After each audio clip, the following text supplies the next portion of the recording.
Assalamualaikum warahmatullahi wabarakatuh. Kembali lagi di Rismis, channel yang menceritakan tentang seputar kisah mistis.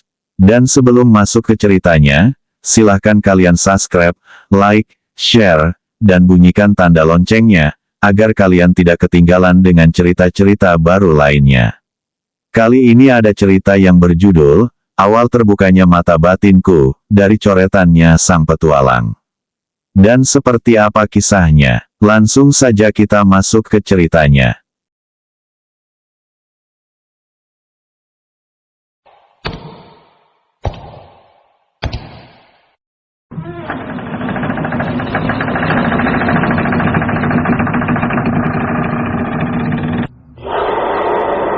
Aku Arawiguna, umurku 20 tahun.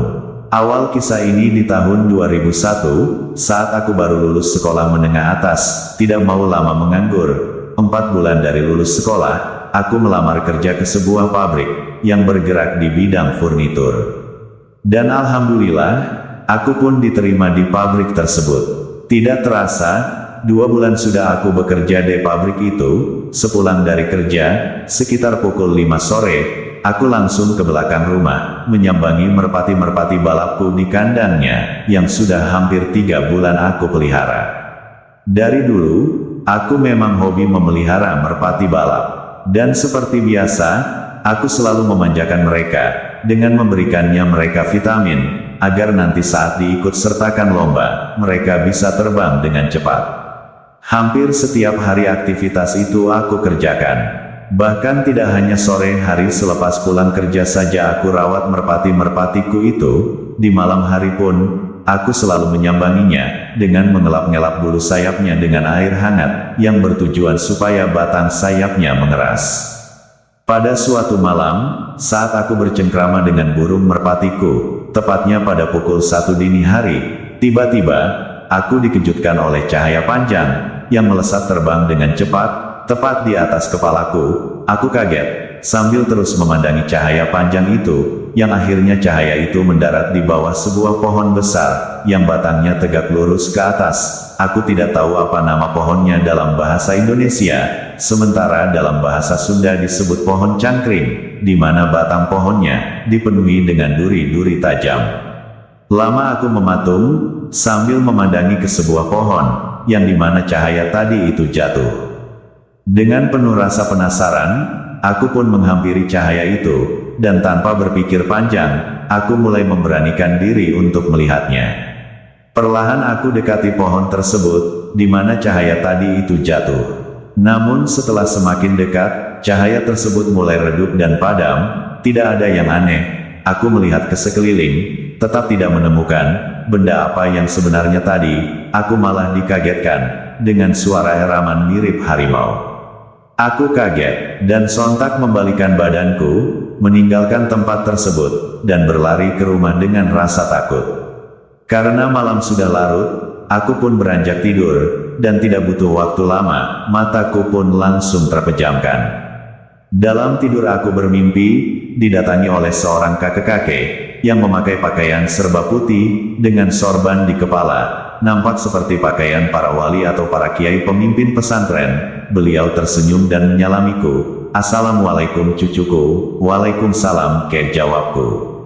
Lalu si kakek pun memperkenalkan diri, bahwa beliau bernama Abah Wira, yang katanya tidak lain adalah kakek buyut dari ibuku, dan beliau juga berpesan, supaya besok pagi, aku diharuskan mengambil pusaka, yang bercahaya tadi, yang ada di bawah pohon tersebut. Besok kamu ambil pusaka di bawah pohon itu pusaka sudah jadi hak kamu, yang sudah menjadi turun-temurun. Ucap si kakek, yang mengaku bernama Abah Wira itu. Sebangunnya dari tidur, aku merenung sejenak, memikirkan tentang mimpiku semalam, yang begitu serasa nyata. Tak ingin membuang waktuku lebih banyak, renunganku pun aku sudahi, karena pagi ini, aku harus bergegas berangkat kerja. Setelah mandi dan membersihkan diri, kemudian aku pun melangkah pergi ke masjid, untuk melaksanakan sholat subuh. Sepulang dari masjid, aku langsung menuju pohon yang semalam. Dan untuk membuktikan, rasa penasaran tentang mimpiku yang seakan nyata, Tidak butuh waktu lama, dan benar saja, di bawah pohon tersebut, ada sebuah pusaka yang menyerupai kujang, atau wesi kuning, sebuah senjata pada zaman dulu, yang konon sebagai senjatanya Prabu Siliwangi, sang penguasa Pajajaran. Setelah aku ambil pusaka itu, lalu aku bergegas pulang ke rumah, bersiap-siap untuk berangkat kerja. Sudah 3 hari lamanya, pusaka kujang di tanganku, namun belum ada reaksi apapun, bahkan kegunaannya untuk apa, aku pun tidak tahu. Sampai akhirnya di hari ke-7, tepatnya di malam Jumat, aku kembali bermimpi didatangi Abah Wira, dan diajaknya ke suatu tempat, yang mirip dengan sebuah padepokan. Di sana aku melihat, ada sekumpulan orang di sebuah gazebo, yang sedang mengaji, dan ada juga sekumpulan orang, yang sedang berlatih bela diri. Lalu aku bertanya pada Abah Wira, tempat apa ini Bah, dan di mana ini? Ini padepokan Cu, semua itu anak murid Abah, jawabnya dengan senyum ramah. Dan mulai sekarang, setiap malam Jumat, kamu akan Abah jemput, untuk belajar semua ilmu di sini, ujarnya lagi. Sejak itulah hampir 3 bulan lamanya, setiap malam Jumat, melalui mimpi aku selalu dijemput Abah Wira, dan berlatih ilmu di padepokannya. Dan anehnya, walaupun belajar di alam mimpi, aku sangat bisa mengingatnya, dan bisa mempraktekannya di alam nyata. Salah satu contohnya ilmu bela diri pencaksilat, dan ilmu api.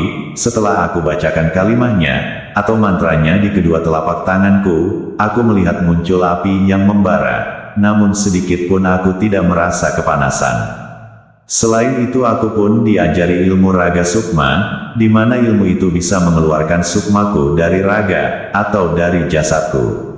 Sehingga aku bisa melihat jasadku sendiri. Di mimpiku yang terakhir, setelah aku menguasai, lumayan cukup banyak ilmu kebatinan, dan kanuragan, Abah Wira menyampaikan, bahwa Jumat depan, beliau tidak akan menjemputku lagi, melainkan aku sendiri yang harus datang ke padepokannya. Singkat cerita, malam Jumat pun tiba. Setelah Isya, aku berpesan pada ibuku, untuk istirahat duluan, dan jangan sampai ada yang menggangguku saat aku istirahat, pesanku pada ibu. Setelah pintu kamar aku kunci, lalu aku gelar sajadahku, dengan mengarah ke arah kiblat, lalu aku bacakan kalimah, atau mantra untuk mengeluarkan sukmaku, ya ilmu raga sukma itu, aku pergunakan untuk yang pertama kalinya.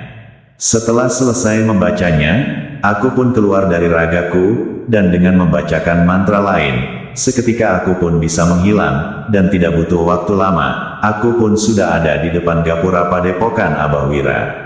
Dengan mengucap salam, aku pun langsung masuk ke dalam padepokan tersebut. Di dalam pendopo, terlihat Abah Wira dan semua anak muridnya, sudah berdiri, serta tersenyum ke arahku, menyambut kedatanganku.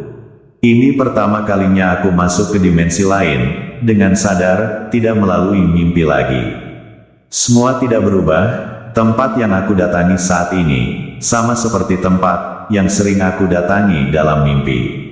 Di waktu pertemuan itu, tidak ada ilmu yang aku pelajari. Abah Wira hanya memberikan wejangan-wejangan saja, karena kata beliau, setengah dari ilmunya sudah beliau turunkan kepadaku, dan yang setengahnya lagi sudah beliau turunkan kepada murid pertamanya, yang bernama Jakaboa. Tujuan Abah Wira membagi 2 ilmunya, kenapa yang setengahnya diturunkan kepadaku, dan setengahnya lagi diturunkan kepada Jakaboa, katanya supaya aku dan Jakaboa bisa terus bersatu, karena masing-masing dari kami menguasai setengah ilmu dari Abah Wira. Tidak lupa Abah Wira pun memberiku nama untuk di alam gaib, dengan nama Aji Restu. Setelah dirasa cukup, dengan memberikan wejangannya, Abah Wira pun menyuruhku untuk kembali masuk ke ragaku, dan kembali ke alam nyata. Sejak saat itu aku sangat peka terhadap keberadaan makhluk-makhluk yang tak kasat mata, bahkan tidak sedikit makhluk halus yang aku jumpai, lari tunggang langgang menjauh dan bersembunyi dariku. Di hari berikutnya, aku beraktivitas seperti biasa, dan aku merasa tidak ada perubahan pada diriku. Namun semua teman-temanku yang di kampung, juga teman-teman kerjaku, selalu menyapaku, dengan penuh selidik. Wah, Ji, makin hari, kamu makin berkarisma aja, wajah kamu bercahaya. Ucap Dodi, salah satu temanku. Ah, biasa aja kok, jawabku.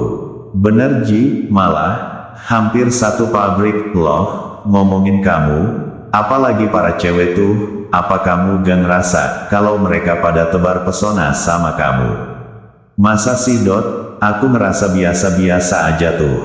Tidak lama kemudian, bel atau sirine masuk kerja pun berbunyi. Namun terlihat para staf sangat sibuk sekali kala itu, tidak seperti hari-hari biasanya. Usut punya usut, katanya pemilik pabrik, sekaligus sebagai pimpinan dari pusat, akan datang ke pabrik untuk meninjau produksi, yang katanya kuantitas di tahun ini melambat, sementara untuk orderan sangat banyak. Entah kenapa, di saat melihat rombongan si bos, pemilik pabrik, aku melihat ada dua sosok tinggi besar hitam, dengan bulu-bulunya yang lebat. Sambil bekerja, aku terus memandangi dua sosok hitam itu, yang terus mengikuti rombongan si bos, yang sedang berkeliling di dalam pabrik. Namun ketika akhirnya, rombongan si bos meninggalkan pabrik, dua sosok hitam itu tidak mengikuti rombongan lagi, melainkan berdiri di depan gerbang gedung pabrik. Tepatnya, yang satu berdiri di sebelah kiri gerbang, dan yang satunya, berdiri di sebelah kanan gerbang, layaknya seperti penggawa yang berdiri di depan gapura kerajaan. Waktu sudah menunjukkan pukul 4 sore, bel sirine pulang pun berbunyi. Di saat seluruh karyawan mau keluar gedung pabrik, kedua sosok hitam itu memperhatikan karyawan satu persatu yang akan keluar. Aku pun berjalan, menuju pintu keluar gedung pabrik. Semakin mendekati kedua makhluk hitam itu, di saat posisiku sejajar dengan makhluk itu, aku menatap wajahnya, dan ternyata dia pun sedang menatapku tajam. Lantas, tidak aku hiraukan, dan aku berlalu melalui gerbang gedung. Aku terus berjalan ke arah gerbang utama. Dari kejauhan aku menengok ke arah belakang, dan kedua makhluk itu masih menatapku tajam, terlihat dari warna matanya yang merah menyala. Tepat pukul 10 malam, pengumuman terdengar dari pengeras suara masjid, yang mengumumkan berita duka, innalillahi wa inna ilaihi rajiun, Kang Dadang meninggal dunia, dia salah satu tetanggaku, sekaligus teman kerjaku satu pabrik. Saat itu Kang Dadang kerja shift malam, dia dikabarkan, mungkin meninggal karena serangan jantung, karena tanpa ada terjadinya kecelakaan kerja. Aku, bapak serta ibu, langsung pergi melayat ke rumah duka. Di sana sudah ada Dodi dan Rohmat, yang masih sama teman satu pabrik. Mat, gimana ceritanya tuh Kang Dadang meninggal? Kata anak-anak yang lembur sih, katanya, Kang Dadang sepulang dari toilet, wajahnya pucat, begitu mau nyalain mesin, tiba-tiba Kang Dadang jatuh pingsan, lalu anak-anak membopongnya ke ruang kepala produksi. Namun karena sudah hampir setengah jam, Kang Dadang tidak kunjung siuman. Akhirnya kepala sip menyuruh satpam untuk mengabari keluarga Kang Dadang, karena Kang Dadang mau dibawa ke rumah sakit. Begitu ceritanya yang aku dengar. Oh, begitu ya, ya udah. Aku mau masuk dulu, mau lihat wajah almarhum, untuk yang terakhir kalinya. Aku masuk, dan membuka kain penutup mayatnya. Astagfirullah, aku kaget. Karena yang aku lihat, bukan wajah Kang Dadang, melainkan gedebok pisang. Lalu aku berbisik, pada bapak dan ibuku, menanyakan mayat siapa yang mereka lihat. Mereka mengatakan, mayat Kang Dadang katanya. Ini pasti ada yang gak beres. Dan tiba-tiba aku ingat kejadian tadi siang. Apa mungkin, ada hubungannya dengan kedua sosok tadi di pabrik? Aku menarik tangan bapakku menuju keluar. Ada apa Sira, kamu pakai narik-narik tangan bapak? Ada apa? Aku pengen ngomong pak, mau ngomong apa?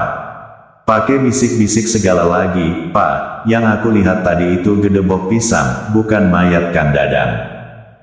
Hus, sembarangan kamu kalau ngomong, hati-hati nanti bisa-bisa jadi fitnah, udah jelas-jelas itu mayat Kang Dadang. Sumpah pak, Ara lihat itu gedebok pisang, dan insya Allah, Ara mau cari keberadaan Kang Dadang. Jangan ngaco kamu Ra, pokoknya bapak bantu Ara aja ya. Tolong nanti tungguin kamar Ara, jangan sampai ada yang masuk. Jangan macam-macam kamu Ra. Memang kamu mau ngapain? Udah, pokoknya bapak ikutin aja apa yang Ara minta. Setibanya di rumah, aku bergegas ke kamar, bapak dan ibu malah ikut masuk ke kamarku. Lah, bapak sama ibu ngapain ikut masuk? Bapak sama ibu mau tahu, kamu mau ngapain? Ya udah, kalau begitu bapak sama ibu, jagain Raga Ara ya. Apapun yang terjadi sama Ara, ibu sembapa jangan panik, apa maksud kamu Ra? Jagain Raga, iya pak. Udah bapak sama ibu jagain aja Raga Ara, nanti Ara ceritain semuanya kalau urusan ini sudah beres. Setelah itu aku bersila, dan melepaskan Sukma dari ragaku, dan kini aku ada di tengah hutan lebat yang pepohonannya sangat besar-besar. Tidak jauh dari tempatku berdiri, aku melihat sebuah istana yang sangat besar dan megah. Lalu aku melangkah mendekati istana itu. Dengan mengendap-endap, semakin dekat dengan istana, semakin terlihat banyaknya makhluk hitam berbulu tinggi besar berjajar di depan istana. Aku bingung harus apa. Dalam kebingunganku, aku dikagetkan dengan pundakku yang ditepuk dari arah belakang. Jaka, kok kamu ada di sini? Justru, yang harusnya nanya itu aku. Kamu kenapa ada di sini? Ucap Jaka Boa. Lalu aku ceritakan semuanya yang terjadi pada Jaka Boa. Terus, bagaimana kamu tahu kalau aku ada di sini? Ucapku dengan penuh heran. Kamu gak perlu heran, kita ini saudara seperguruan, jadi ketika kamu ada di alam gaib, aku sudah bisa menerima sinyalnya, tanpa kamu panggil. Jawab Jaka Boa, sambil penepuk-nepuk pundakku. Ayo sekarang kita jemput Sukma temanmu itu. Tapi Jak, apa kita bisa mengalahkan mereka? Ucapku dengan perasaan pesimis. Dengar Ji, jangankan mengalahkan mereka, menghancurkan istananya pun, kita pasti bisa, yakinlah Ji, kebenaran pasti menang, seperti apa yang telah dikatakan guru kita. Ayo maju Ji, kita hajar makhluk-makhluk jelek yang menjijikan itu. Begitu mereka melihat keberadaan kami, mereka langsung menghadang, dan pertempuran pun tak terelakkan, terjadi begitu saja. Setelah puluhan dari mereka dapat dilumpuhkan, tiba-tiba terdengar teriakan dari sosok yang baru keluar dari dalam istana. Hentikan, hentikan anak muda, teriak sosok yang bermahkota di kepalanya, dan aku rasa mungkin itu rajanya. Hentikan anak muda, siapa kalian? Dan apa yang kalian inginkan, sehingga kalian memporak-porandakan istanaku? Aku mau kau bebaskan Sukma temanku. Ucapku tegas. Siapa kamu manusia? Kamu bukan manusia sembarangan, karena kamu manusia pertama yang menggetarkan istanaku. Namaku Aji Satya, dan ini saudaraku, Jaka Boa, Pantas.